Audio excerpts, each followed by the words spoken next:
क्षण कर्म चेतन बंधकारु, कर्म के अवसान का कह कर स्वरूप यथार्थ जग का, जो किया उपकार है उसके लिए जिन वाणी माँ को वंदना शत बार है, वंदना शत बार है, वंदना शत बार है।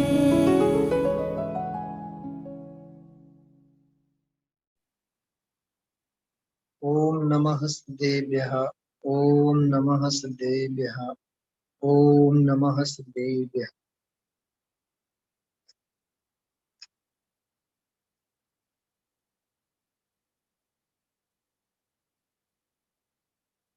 रात्रिकालीन सत्ता स्वरूप ग्रंथ के अंतर्गत हम आप लोग देवशास्त्र गुरु के संदर्भ में आराधना करने वाले, जैन कहलाने वाले, अपने आप को जैन कुल की परंपरा और जैन पद्धति में ढालने वाले लोग भी किस प्रकार से चूक जाते हैं और मार्ग से भ्रष्ट होते हैं और यथार्थ धर्म से वंचित रह जाते हैं। मतलब जैन कुल में जन्म लेने तक पुण्य तो साथ में मिलता गया, संयोग मिलते गए, लेकिन यथार्थ पुरुषार्थ का जो यथार्थ मार्ग है, वीतरागता का जो मार्ग है, उस मार्ग से वंचित रह जाते हैं। रत्नगुण श्रावकाचार ग्रंथ में समंतभद्र देव ने एक बहुत सुंदर बात लिखी कि यह जीव कुदेव, कुगुरु, कुशास्त्र आदि को क्यों भजता है। तो बहुत मार्मिक चर्चा उन्होंने एक श्लोक में की है।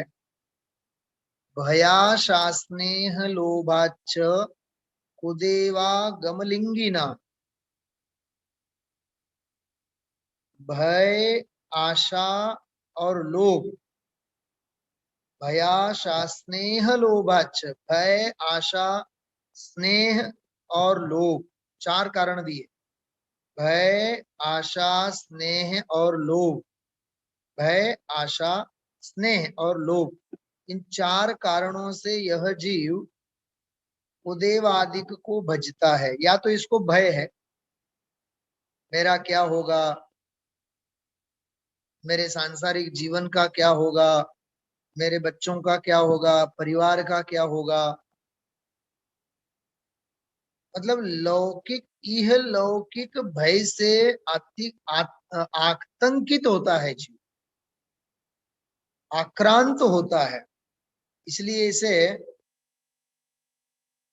कुगुरु, कुदेव, कुशास्त्र आदि के पास जाने की बात सूझती है। ये बात उसमें ली है। या तो आशा, सांसारिक लोभ, लालच, स्नेह, हालांकि स्नेह वहां मोह की बात है। ममता इतनी पड़ी है कि हमारे कुल देवता है, हमारे कुल गुरु हैं, हमारी पद्धति है, हमारी परंपरा है, ऐसा कह करके उसके पीछे यह जीव चला जाता है। लोभ तो है ही, इस लोक संबंधी जो लोभ है, सांसारिक पुण्य का लोभ ही सही, तो अन्य जो भी है, धन, वैभव, संपत्ति, लालच, तो सांसारिक, यह भौतिक, आदि भौतिक जीवन के लालच को लेकर के यह जीव वहां चला जाता है। अथवा भयाशा स्नेह लोभाच्छ, यही स्नेह, लोभ, भय, आशा। अब बात आती है देवगुरु धर्म के शरण में आया, देव गुरु को मानने लगा, सच्चे देव गुरु मिले, जैन कुल मिला, जैन पद्धति मिली, जिनागम मिले, जिनवाणी मिली, सारा संयोग मिला। अब बात समझने लायक है। अब भी यह जीव चूकता है, न वीतरागी देव का सही सही पहचान कर पाता है, न देव गुरु, न गुरु के अंतरंग और बहिरंग गुणों को जान सकता है, जान पाता है, और न शास्त्र का यथार्थ स्वरूप समझता है। लगभग पिछले 7-8 स्वाध्याय में हम आप लोगों ने इसकी चर्चा बहुत विस्तार से की है, इसलिए उस विषय को मैं यहाँ अभी दोहराऊंगा नहीं। हम आप लोगों ने अरहंत भगवान के 46 गुणों के संदर्भ में बात की थी, आप लोगों को याद होना चाहिए, जिसमें हम आप लोगों ने पिछले एक दो स्वाध्याय में तीर्थंकर अरहंत भगवंतों के 7 प्रकार के केवली होते हैं, 7 प्रकार के केवली होते हैं। केवली एक ही प्रकार के नहीं होते हैं, 7 प्रकार के केवली होते हैं। 5 कल्याणक वाले केवली होते हैं, जो विदेह क्षेत्र में, भरत क्षेत्र में, सब जगह 5 कल्याणक वाले तो होते ही हैं। गर्भ, जन्म, तप, दीक्षा जिसे कहते हैं, और केवल ज्ञान कल्याणक और मोक्ष कल्याणक।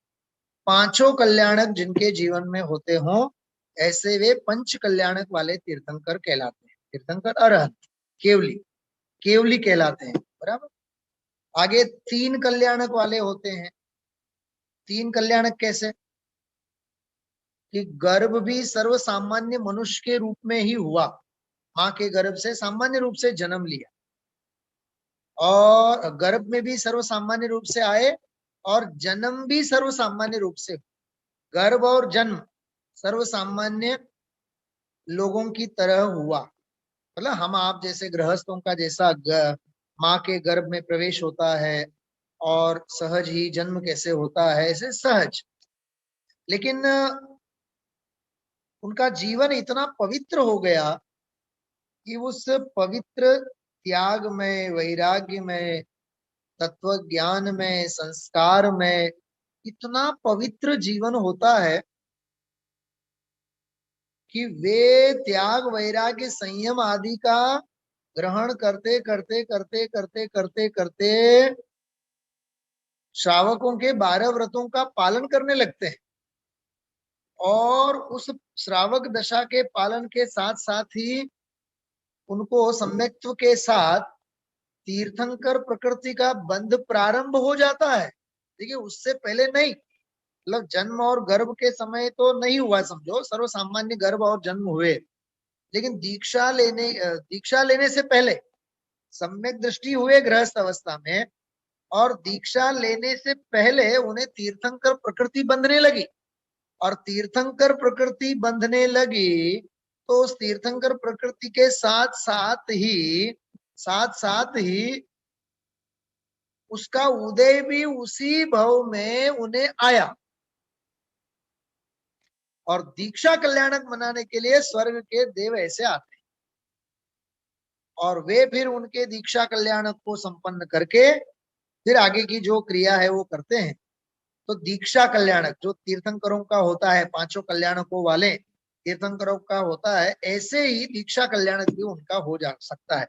बात इतनी समझने जैसी है कि गृहस्थ अवस्था में ही उन्होंने समकित की आराधना की, और 16 कारण भावनाएं भी भाई, इतना सातिशय पुण्य, और उन्हें तीर्थंकर प्रकृति बंध गई, बंध तो गई, और उदय भी उनका उसी भव में कुछ ही सालों में आ गया।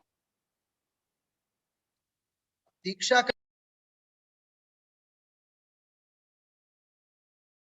उनका पहला कल्याणक संपन्न हुआ, बराबर। और उसके बाद फिर तो स्वाभाविक है, फिर तो केवल ज्ञान कल्याणक तो संपन्न होना ही है, और फिर मोक्ष कल्याणक भी संपन्न होना ही है। तो इस प्रकार से 3 कल्याणक, अंतिम 3 कल्याणक उनके संपन्न होते हैं। कम से कम 3 कल्याणक, बल्कि 2 कल्याणकों का भी है उल्लेख। मुनि दीक्षा भी सर्व सामान्य अवस्था में ले ली उन्होंने, और उसके बाद मुनि दशा अंगीकार करने के बाद उन्हें तीर्थंकर प्रकृति बंधने लगी। देखो आप, भावलिंगी मुनि है, उससे पहले सम्यक दृष्टि हुए हैं, गृहस्थ हुए हैं, लेकिन तीर्थंकर प्रकृति जो है, हालांकि चौथे से बंधने लग जाती हैं यदि बंधनी है तो, नहीं तो मुनि अवस्था के बाद भावलिंग अवस्था में, मुनि दशा में उन्हें छठे सातवें गुण स्थान में झूलते समय ऐसे सातिशय पुण्य के परिणाम होते हैं जिससे कि उन्हें कर्म, तीर्थंकर प्रकृति का कर्म बनने लगता है। और फिर उसका जब उदय होता है तो केवल ज्ञान कल्याणक मनाने के लिए स्वर्ग के देव आते हैं, और केवल ज्ञान संपन्न होता है और समोशरण आदि की रचना होती है, और फिर आगे उन्हें मोक्ष कल्याणक भी उनका संपन्न होता है।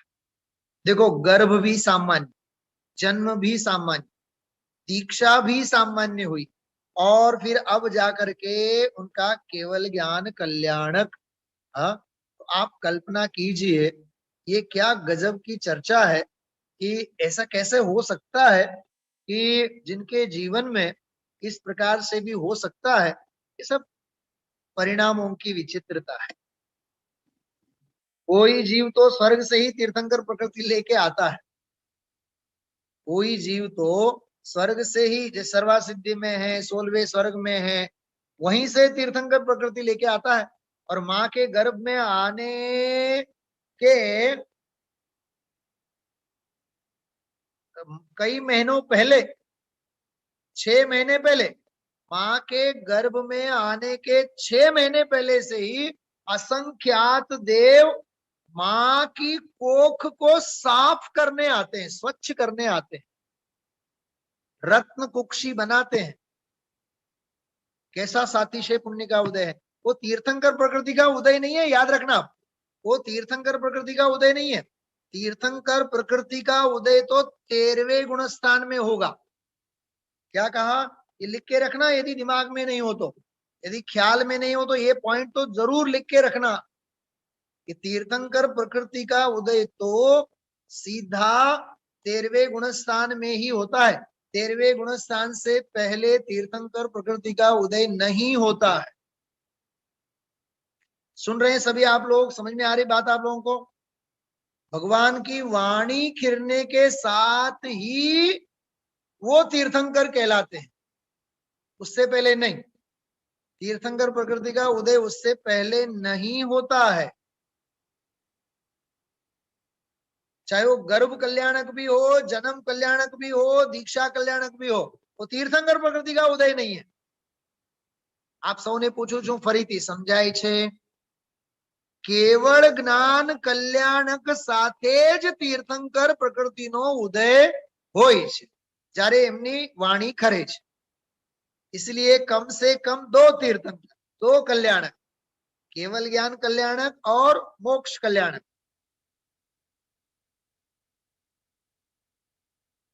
કેમ કે કેવળ જ્ઞાન થયા વિના, દિવ્ય ધ્વનિ ખર્યા વિના એને તીર્થંકર તો ન જ કહેવાય ને। એટલે એટલીસ્ટ 2 કલ્યાણક તો હોય જ, અને હજી એક હોય તો દીક્ષા કલ્યાણક, અને પૂરેપૂરા હોય તો 5 कल्याणक।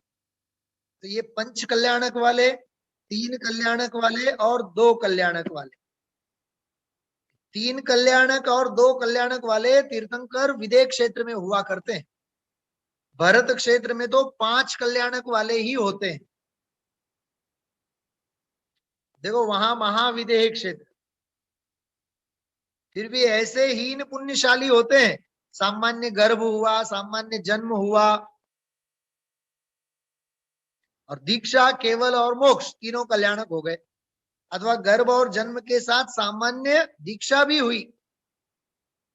अब भरत में, विदेह में ऐसा है, भरत क्षेत्र का ऐसा नियम नहीं है। भरत क्षेत्र में तो 5 कल्याणक वाले ही तीर्थंकर होंगे। जुओ परिणामोनी विचित्रता, ये करणान योग का विषय। तो 3 हो गए केवली, 5 कल्याणक वाले, 3 कल्याणक वाले और 2 कल्याणक वाले। और आगे फिर उपसर्ग केवली, सामान्य केवली, तीर्थंकर केवली और अंतकृत केवली, ये 4। 4 और 3 7 प्रकार के केवली होते हैं। तो यहाँ पंडित जी भागचंद जी साहब ये कह रहे हैं, तुझे कहाँ पता है कि केवली किसे कहते हैं? तुझे कहाँ पता है कि 46 गुण अनंत भगवान के कौन कौन से होते हैं? समझाए छे? हाँ, समझ में आ रही बात? तो जन्म से संबंधित बताया, केवल ज्ञान से संबंधित बताया, हाँ, देवकृत 14 अतिशयों की भी चर्चा हम आप लोगों ने की है। हाँ, आज थोड़ा सा मैं उस विषय को बहुत संक्षेप में लूंगा, फिर आगे 8 प्रातिहार्य की तरफ बढ़ेंगे। बराबर? डायरी पेन सब है आपके पास? नोट कर रहे हैं सभी लोग? हाँ, सब याद होना चाहिए विषय। हाँ, चलिए आज हम आप लोग केवल वो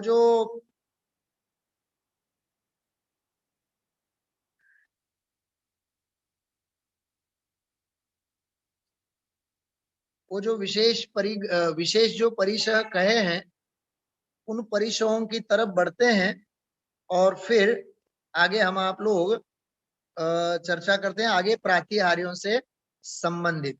बराबर? देखिए आपके सामने मैं पीडीएफ अभी ओपन करता हूं।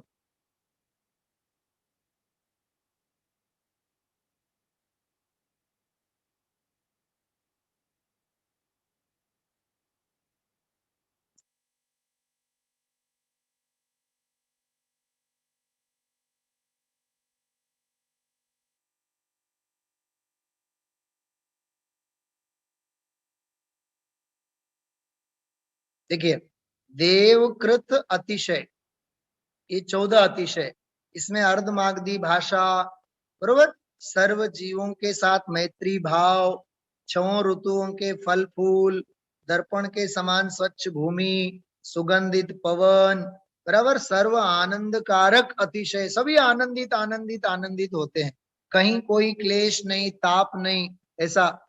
और फिर कंटक से रहित भूमि, गंधोदक की वृष्टि भी होती है चारों तरफ। उसी प्रकार ये मैंने आपसे कहा था, ये थोड़ा सा विषय है, होमवर्क करना बाकी है, मैं लूंगा लेकिन अभी नहीं। 225 कमलों की शोभा, बराबर, उनकी रचना होती है।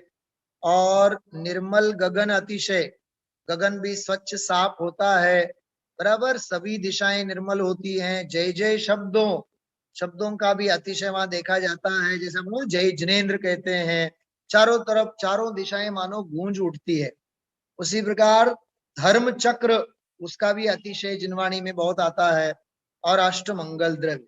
अब आप थोड़ा सा इसके बारे में सोचिए, एक अतिशय है, गुण है, सारी बातें सही है, लेकिन इनमें तीर्थंकर के आत्मा को क्या लाभ है, ये जीव को क्या लाभ है बताओ? मैं तो कहता हूं अपन समोशर में बैठे हो, इनका हमें क्या लाभ है? हमारे सम्यक दर्शन में कौन सा फर्क पड़ने वाला है? क्या हमारा सम्यक दर्शन औपशमिक से क्षायोपशमिक होने वाला है? क्षायोपशमिक सम्यक से क्षायिक सम्यक्त्व में परिणमित होने वाला है? कुछ नहीं होने वाला है। ये तो बाह्य वैभव है। इसलिए बाह्य पुद्गल आश्रित और शरीर आश्रित ये सारे वैभव हैं। इस प्रकार से हमें सोचते हुए विचारते हुए भेद विज्ञान करते हुए जाना चाहिए। ये पिछले 10-12 स्वाध्यायों में सायंकालीन इस विशेष स्वाध्याय में आया हुआ ये विषय है। देव को मानता है, गुरु को मानता है और शास्त्र को भी मानता है, लेकिन पुद्गल आश्रित और आत्माश्रित गुणों का भेद विज्ञान नहीं करता है। यदि नहीं करता है तो उसे करना चाहिए। उस अर्थ में ये सारा का सारा विषय यहाँ हम आप लोग ले रहे हैं। चलिए अब आगे बढ़ते हैं। तो जन्म से संबंधित 10, केवल ज्ञान से संबंधित 10, और ये जो हम आप लोगों ने देवकृत 14, बरोबर, ये अभी तक इतना विषय हो गया। अब आगे अपन लोग पढ़ते हैं 8 प्रातिहार्यों से संबंधित। ये आप लोगों ने समोशरण में भी इनकी रचना, कहीं कांच में भी, फोटो में भी, अथवा अपन लोग जो मांडला मांडते हैं उनके ऊपर भी अष्ट प्रातिहार्य रखा करते हैं। कई मंदिरों में तो भगवान जहां विराजमान होते हैं वहां वेदी के ऊपर अष्ट प्रातिहार्यों की परमानेंट चांदी की अथवा तांबे की प्रतिकृतियां रखी रहती हैं, अथवा दीवालों में संगमरमर में भी उनका चित्र होता है, जैसे अपने यहाँ मानस स्तंभ के ऊपर है तो मानस स्तंभों के ऊपर भी, दुनिया भर के सारे मानस स्तंभों के ऊपर, मंदिरों में वगैरह शिलाओं में टंकोत्कीर्ण होते हैं प्रातिहार्य। कौन कौन से है देखो, जैसे पहला वाला है अशोक वृक्ष। तो अशोक वृक्ष के बारे में क्या लिखा है, आप लोगों को यदि जिज्ञासा होवे ना, तो 8 प्रातिहार्यों के संदर्भ में विशेष रूप से पढ़ने लायक विषय है भक्तामर स्तोत्र में। भक्तामर स्तोत्र में तो 8 प्रातिहार्यों के बारे में बहुत सुंदर वर्णन है।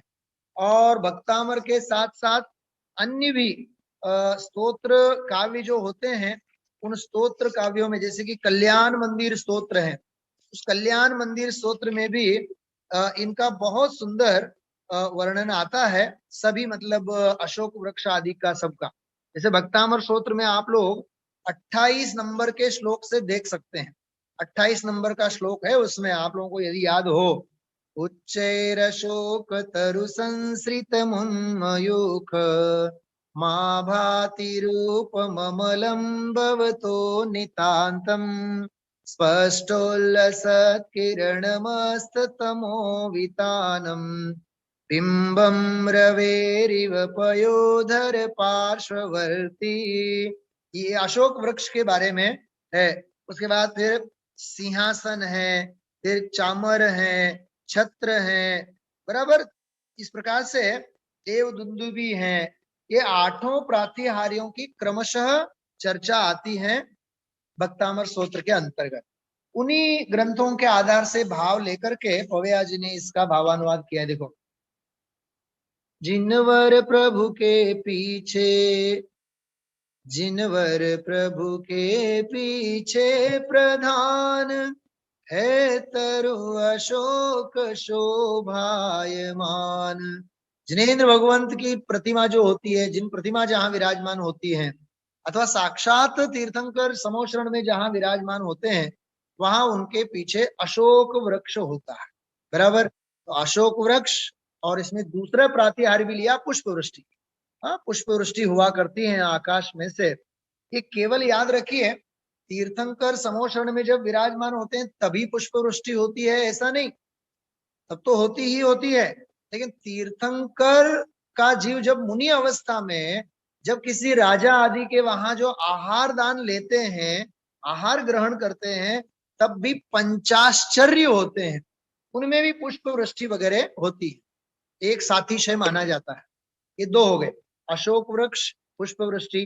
फिर दिव्य ध्वनि, देखो, दिव्य ध्वनि कीर्ति बार बार सर्वार्थ सर्व भाषा प्रकार। बहुत संक्षेप में लिखा है दिव्य ध्वनि का खिरना, बराबर। और श्वेत चामर कितने होते हैं, 64। वो यक्ष जो होते हैं, जैसे धर्णेन्द्र पद्मावती जैसे ये होते हैं, ऐसे यक्ष देव जो हैं वो वहां चामर डोरा करते हैं। आगे देवदुन्दुभी और भामंडल, ये दोनों को इस साथ में लिया है। बाजे 12.5 करोड़ सुर सदन स्वरों से रहे जोड़। 12.5 करोड़, वाह। 1 नहीं, 2 नहीं, 3 नहीं, 4 नहीं, 12.5 करोड़ बाजे बजते हैं। अब असल में कृत्रिम जो मंदिर होते हैं गृहस्थों के बने बनाए, उनमें तो अधिक से अधिक 1 आध घंट होता है वहां। बस मधुर घंट नाद होवे, जिसकी आवाज कर्कश न हो, कर्ण प्रिय हो, मधुर हो, जिसका नाद हो, बराबर। तो ऐसा घंट होता है, जैसे अपने यहाँ भी जिन मंदिर में है, हर जगह होता है। तो जब दर्शन करने अपन आते हैं तो घंट बजाते हैं, तो वो इसी का प्रतीक है। लेकिन घंट होवे, उसकी आवाज होवे, हर्षनाद होवे, सभी बातें सही हैं। लेकिन अन्य जीवों की आराधना, पूजा, स्वाध्याय इत्यादि कार्य में यदि विघ्न होता होवे, अंतराय बनता होवे, तो ऐसे में हमें घंट वगैरह बजाने का मोह छोड़ देना चाहिए। क्योंकि तीर्थंकर भगवान जो जिनेन्द्र भगवान विराजमान है, उन्हें तो उनसे कोई फर्क तो पड़ने वाला है नहीं कि हम घंट बजाएं चाहे नहीं बजाएं।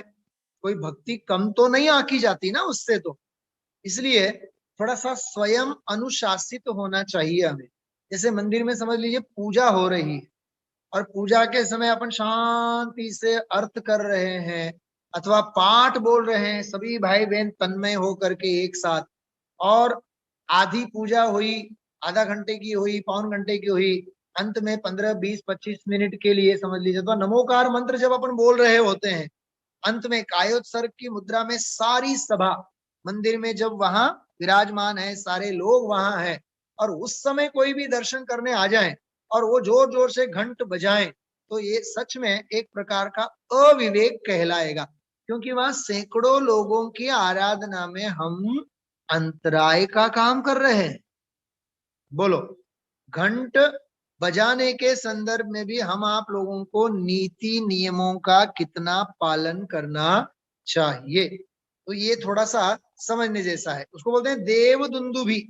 12.5 करोड़ बाजे बजते हैं, 12.5 करोड़, एक नहीं, दो नहीं, तीन नहीं, चार नहीं, हाँ ठीक है। और भामंडल, भामंडल की शोभा विचित्र, सातों भव दर्शाते सचित्र, इसमें भूतकाल के 3 जो हुए ही हैं, भविष्य के यदि होने लायक होवे तो दिखेंगे, हाँ नहीं तो नहीं दिखेंगे।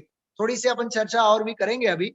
और सिंहासन स्वर्णमयी महान, स्वर्णमयी सिंहासन, ये भी एक उनका प्रातिहार्य है।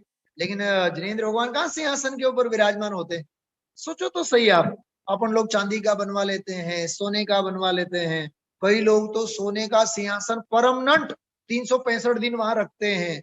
लेकिन इतना तो सोचो, जिनेंद्र भगवान किस सिंहासन पे बैठा बैठा करते हैं? वो तो 4 अंगुल ऊपर होते हैं, सहस्त्र दल कमल से भी ऊपर। तो सिंहासन का स्वर्णमयी होना ये भी एक प्रातिहार्य माना जाता है। और 3 छत्र, मस्तक पर 3 छत्र भी वहां हुआ करते हैं। ये हो गया। मुझे आपको 2 बातें अभी यहाँ उसकी चर्चा करने का मन है। एक तो वो देव दुंदुभी के बारे में, इसमें कहा ना अपने 12.5 करोड़ बाजे बजते हैं। तो मैंने आपको विवेक के बारे में तो ये कहा ही, क्या कहा? जब सभा में बैठे हुए सारे लोग पूजा आराधना वगैरह कर रहे होते हैं, तो हमारी अंधभक्ति का हमें प्रदर्शन नहीं करना चाहिए। हाँ, हमें मने तमे पूछो नहीं कया शास्त्र में लख्यू छे। अब सारी विवेक की बातें शास्त्रों में लिखी नहीं होती। मैं एक कॉमन सेंस का सवाल आपसे पूछता हूं। समझ लो मैं लेक्चर ले रहा हूं कॉलेज में, हाँ, और कोई लड़का, कोई स्टूडेंट वहां गेट दरवाजे के पास खड़ा खड़ा, मे आई कम इन सर, मे आई कम इन सर, मे आई कम इन सर, 2 बार 3 बार 4 बार पूछे ही जा रहा है, पूछे ही जा रहा है, तो मूर्ख है कि नहीं वो? अरे जब कोई लेक्चरर लेक्चर ले रहा है, पढ़ा रहा है, और एक बार पूछा और उन्होंने यदि अंदर आने के लिए कहा तो ठीक है, नहीं तो दोबारा नहीं पूछना चाहिए ना, क्योंकि सर को तो पता ही है ना कि इसने पूछा है, लेकिन मुझे अभी इसे बीच में आने देना नहीं है, क्योंकि जो लेक्चर में बैठे हुए हैं दूसरे लोग, उनको अंतराय होगा। अच्छा, वहां 12.5 करोड़ बाजे बजते हैं। सांभळजो હવે બહુ સરસ વાત કરું છું। હવે આપણી ધર્મ સભાઓમાં તો મોબાઈલની ઘંટીઓ વાગે છે, ઈ શેમાં આવે? એ દેવ દુંદુભીમાં આવે? એ દેવ દુંદુભીમાં નહીં આવે। એ જ્ઞાનાવરણ દર્શનાવરણ મોહનીના અંતરાયની ઘંટી છે। बम्बे वाला समझाई छे? समझ में आ रही बात? तो चलते व्याख्यान के समय चलते रिंग बजती है, और कई तो ऐसे 1.5 अकल के होते हैं, इतने 1.5 अकल के होते हैं, वो लंबी चौड़ी घंटी भी चली जाए, सारी सभा सुनती है, लेकिन उनको कोई खलेल नहीं पहुंचती है। वो इतना भी तस्दी नहीं लेते हैं कि फटाफट मोबाइल को निकाल करके घंटी बंद करे। असल में तो होना चाहिए, मंदिर के अंदर आओ तो ओम जय जय जय निस्सही निस्सही निस्सही, स्वाध्याय भवन के अंदर आओ तो मोबाइल को चेक करके लेके आओ, साइलेंट पे है कि नहीं।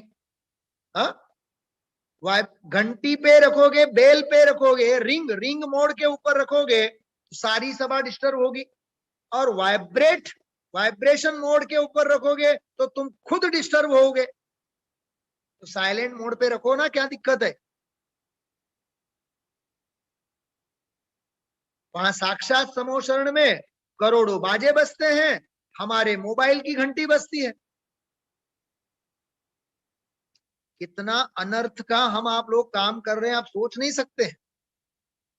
हाँ, और आज से 10 साल पहले, 15 साल पहले तो ये मोबाइल नाम की वस्तु ही नहीं थी ना अस्तित्व में,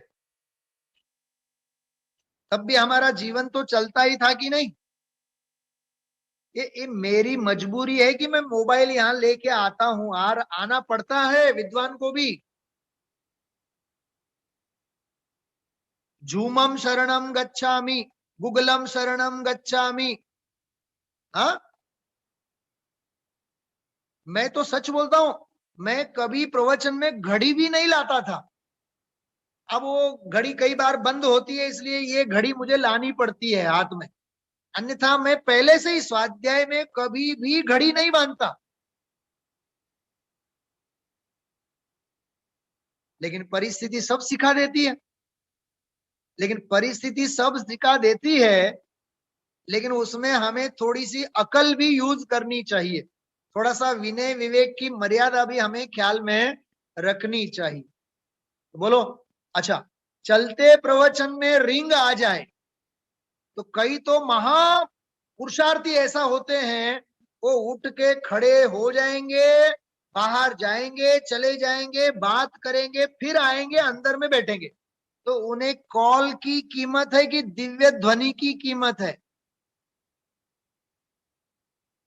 भगवान की वाणी की कीमत ज्यादा है, या किसी देरानी ने, किसी जेठानी ने, किसी भाई बंद दोस्तार ने, किसी व्यापारी ने फोन किया हो? मुझे आप बताओ क्या करना चाहिए उसे? वकील साहब बोलो। हाँ, સૌથી પહેલી વાત, ચાલતા પ્રવચનમાં રિંગ વાગવી જ ન જોઈએ, એની તકેદારી લેવી જોઈએ, સૌથી પહેલી વાત। બીજી વાત, રિંગ વાગે તો સીધા એને સ્વિચ ઓફ કરી નાખો।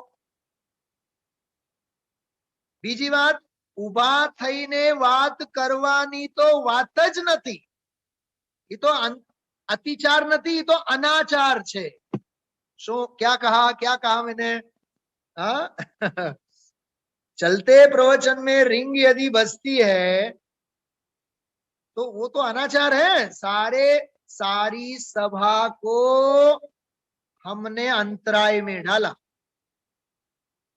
तो टोडरमल जी साहब ने श्रोता के कई प्रकार कहे हैं, श्रोता के कई प्रकार, उसमें एक पाड़ा जाति का श्रोता होता है। पाड़ा क्या होती क्वालिटी उसकी? क्वालिटी कहो या डिसक्वालिटी? क्या होता है बोलो? खुद पानी पिएगा नहीं, दूसरों को पानी पीने लायक रखेगा नहीं, और सारे तालाब को गंदा कर देगा। तो मोबाइल की घंटी बजने से क्या हुआ? यही तो हुआ ना, न हम स्वयं सुन सके और न दूसरों को सुनने दिया। कितना बड़ा जघन्य अपराध है, अपराध है ये चूक नहीं, भूल नहीं, अपराध है, और अपराधी को दंड दिया जाता है। तो जहां जहां जे योग्य छे तहां समझू ते, ये सब विनय विवेक हमें सीखना चाहिए। ये चरणान योग है, ये अपनी विवेक बुद्धि के पुस्तक में लिखा होना चाहिए।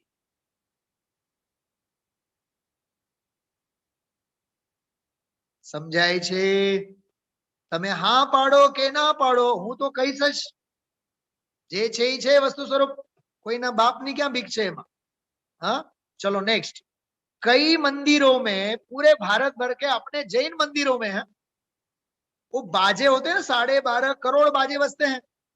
तो वो हिंदुओं के मंदिरों में ना बड़े बड़े नहीं बजते हैं, वो इलेक्ट्रिक वाले, इलेक्ट्रिक बस स्विच दबाओ और धप धप धप धप धप धप धप धप चालू हो जाता है। उसमें ताल भी होता है, उसमें मंजीरा भी होता है, उसमें ढोलक भी होता है। हाँ? और वो हिंदू मंदिरों में वो बाजे क्या बजने लगे, अपने जैन मंदिरों में भी वो आने लगे। मतलब अब हमारा सौभाग्य घंटी बजाने का भी नहीं रहा। क्या कहा मैंने?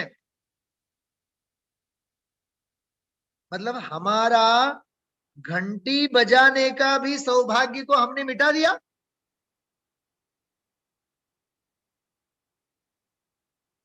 कैसी स्वस्थ परंपरा चाहिए। अरे मधुर घंट नाद होवे, जिनेन्द्र भगवान का प्रक्षाल होवे, उस समय कोलाहल न होवे, कर्कशता न होवे।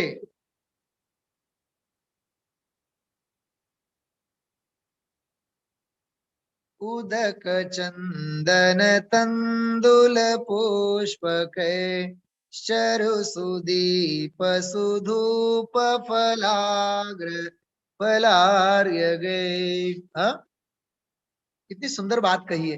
उसमें एक शब्द है, देखो आप, कितना बढ़िया लिखा है। उदक चंदन तंदुल पुष्पक चरु सुदीप सुधूप फलार्घ्य के धवल मंगल गान रवाकुले। अभी मैंने रक्षाबंधन के दिन रक्षाबंधन की पूजा में इसका अर्थ किया था। धवल मंगल गान रवाकुले। रव रव मतलब मधुर आवाज, मंगलमय आवाज। धवल मंगल, ऐसे गान मतलब गीत गाए जाते हो, मधुर गीतों का वहां गुंजारव होता होवे। मधुरता होनी चाहिए ना, कर्कशता नहीं। भारत भर के कई मंदिरों में आप जाइए, खास करके हिंदी प्रांतों में, अथवा खास करके बड़े बड़े धार्मिक संकलनों में, मंदिर बड़ा होता है और मंदिर में दो दो चार चार छह छह आठ आठ दस दस, बंबई में भी कई जगह मैंने देखा है, बंबई में वो 8-10 अलग अलग अलग बैठे रहते हैं। हर एक की अपनी अपनी पूजा अलग अलग चलती है और हर कोई चीख चीख करके चिल्ला चिल्ला करके गाता है। एक की पूजा दूसरे को समझ में नहीं आती, जबकि खुद क्या कर रहे हैं वो भी खुद को समझ में नहीं आती। बस वो खाना पूर्ति पूरा करना है, कोर्स पूरा करना है। धवल मंगल गान रवाकुले, कितना सुंदर है। धवल मंगलमय गान होना चाहिए। ऐसा है भाई। जिन ग्रहे जिन नाथ मोहम यजे, ये मैंने इसलिए कहा आपको, बाजे बजने के संदर्भ में ये विवेक हमारे जीवन में होना चाहिए।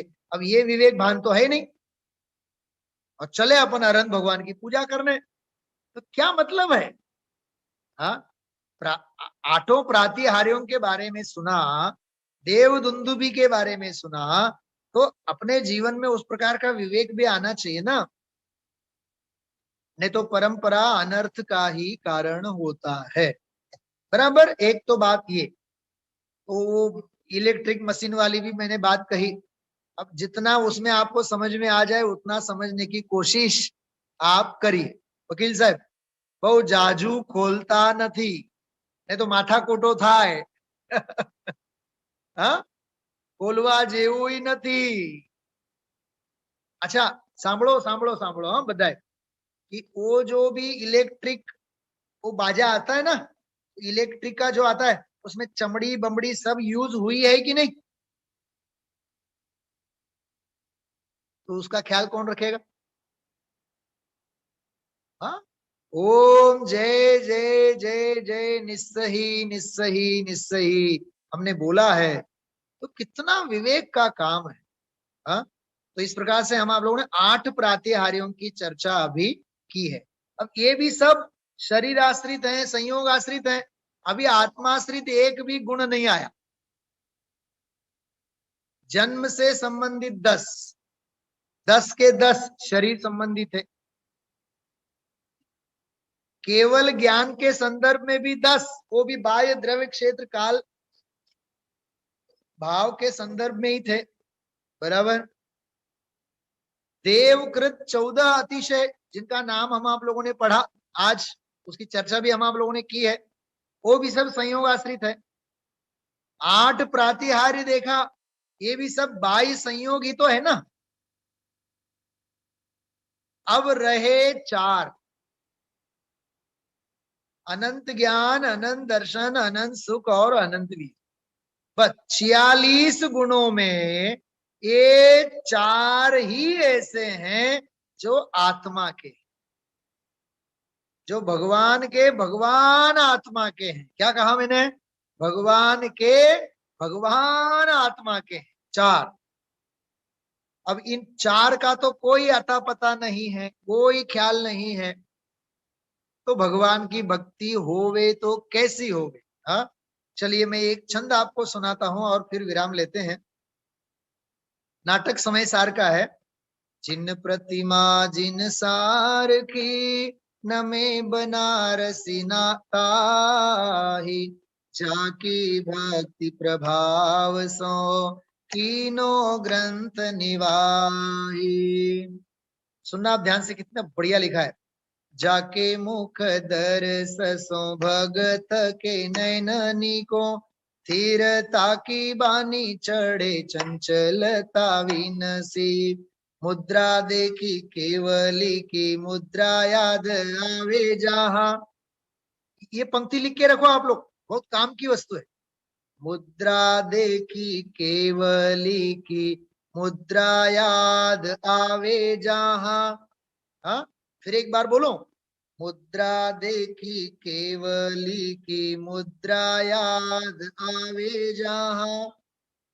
मुद्रा केवली की देख कर जिसे अपने केवल आत्म स्वभाव की मुद्रा याद आ जावे।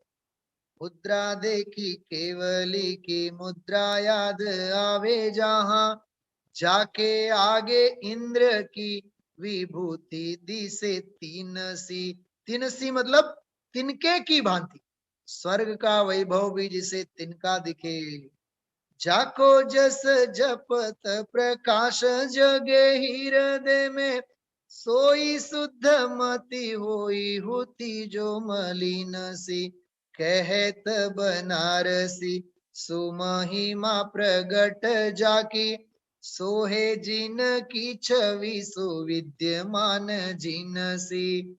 सोहे जिन की छवि सुविद्यमान जिनसी। साक्षात विद्यमान जिनेन्द्र भगवंतों जैसी मुद्रा जिनेन्द्र भगवान की होती है। एक और छंद देखिए आप। ऐसे जिन प्रतिमा की, जिन बिंब की पूजा कौन करता है, किसके भाग्य में है। देखो, जाके उर अंतर सुदृष्टि की लहर लसी, विनसी मिथ्यात्व मोह निद्रा की ममार की। शैली जिन शासन की फैली जाके घट भयो, गर्व को त्यागी शट गर्व को पार की।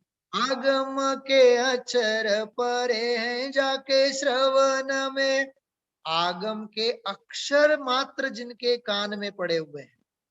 आगम के अक्षर परे हैं जाके श्रवण में, हृदय भंडार में श्रमानी वाणी आर की। कहत बनारसी, क्या लिख रहे हैं देखो, कहत बनारसी अलप भवती जाकी। बहुत ध्यान से समझ जाओ। कहत बनारसी अलप भवती जाकी, जेनी भवनी स्थिति अल्प होय। क्या कहा? जिनका अब भव का किनारा बहुत नजदीक में हो, ऐसे जीव। कहत बनारसी अलप भवती जाकी, सोई जिन प्रतिमा प्रवाने जिन सार की। कोई जीव जिन प्रतिमा को जिनेंद्र भगवंतों जैसे जिन प्रतिमा को पूजते हैं, अरे जिन प्रतिमाओं के दर्शन भी महाभाग्य से होता है। कुछ समझ में आया? हाँ, चलिए मैं एक बहुत सुंदर बात आपको बता करके विराम लेता हूं। देखिए आप लोग, बहुत अद्भुत वस्तु है। 3 बातें हैं, देखो आप क्या लिखा है। कुसंग से नरक, कुसंग से नरक, सत्संग से स्वर्ग। यदि खोटी संगति करेंगे, हाँ, विषय भोगी, विषय लोलुपी, पंच पाप में, 7 व्यसनों में रहने वाले जीवों की संगति करेंगे, सप्त व्यसनियों के साथ, जगत के मूर्खों के साथ हम रहेंगे, अनभ्यासु, प्रमादी, हाँ, देव गुरु धर्म को नहीं मानने वाले, कुदेव गुरु कुधर्म आदि को मानने वाले, ऐसे जीवों के साथ रहेंगे तो कुसंग में रहेंगे तो नरक नक्की है, और सत्संग में रहेंगे तो स्वर्ग नक्की है। सत्संग करेंगे, तत्व सुनेंगे, तत्व समझेंगे, सत्संग आदि करेंगे तो स्वर्ग मिलेगा, और स्वसंग से मोक्ष, आत्मा की संगति करेंगे तो मोक्ष। 3 बातें हैं, कुसंग से नरक, सत्संग से स्वर्ग, कुसंग से नरक, सत्संग से स्वर्ग, और स्वसंग से मोक्ष। क्या कहा? स्वसंग से मोक्ष। और आगे क्या लिखा है? पसंद आपकी। हमें पसंद करना है कि हमें कहां जाना है, हमें क्या करना है, किसकी संगति में रहना है। थोड़ू कयूं घणू करीने जान जो। हाँ, ओम शांति।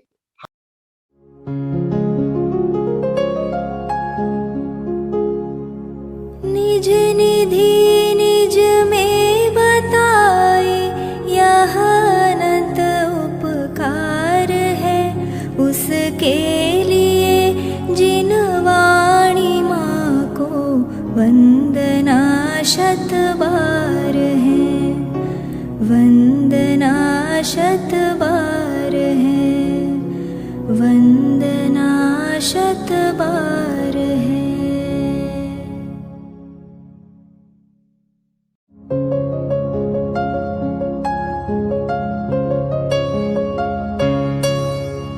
हे जिन वाणी भारती तो ही जपो दिन रैन, जो तेरी शरणा गहे सो पावे सुख चैन। जा वाणी के ज्ञान ते सूझे लोकालोक, सो वाणी मस्तक नवो सदा देत हो ढोक, सदा देत हो